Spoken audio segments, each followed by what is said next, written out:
కథ పేరు ప్రేమ మారదు. ఒక ఊరిలో ఓ మంచి కుటుంబం ఉండేది.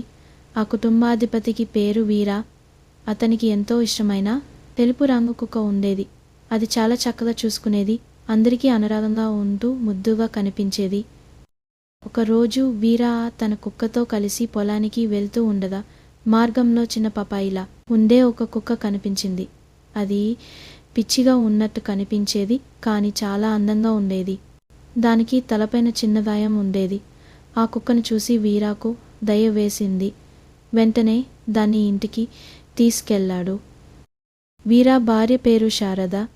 ఆ కుక్కను చూసి ఆమె దానికి పసుపు రాసి కట్టుపెట్టి, ఈ బొబుని మనతో ఉంచుకుందాం, చాలా బాగుంటుంది అని అంది.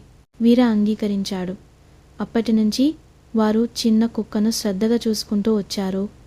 ఇక తన పాత తెలుపు కుక్కపై కొంచెం శ్రద్ధ తగ్గింది. అది మెల్లిగా గుర్తించసాగింది. ఇంకా ఎవరూ నన్ను పట్టించుకోవడం లేదు, అందరి దృష్టి ఆ కొత్త కుక్క మీదే ఉంది అనిపించి ఇంటి నుంచి వెళ్ళిపోయింది. రేపు ఉదయం నిద్రలేచిన వీర తన మొదటి కుక్క కనిపించకపోవడంతో చాలా బాధపడ్డాడు. ఎక్కడెక్కడ వెతికాడు, కనిపించలేదు.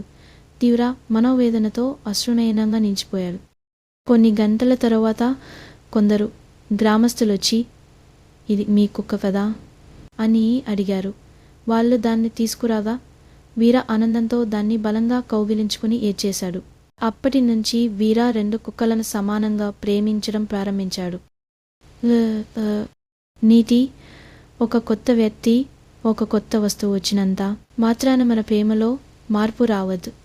మన మధురమైన బంధాలను మరవకూడదు.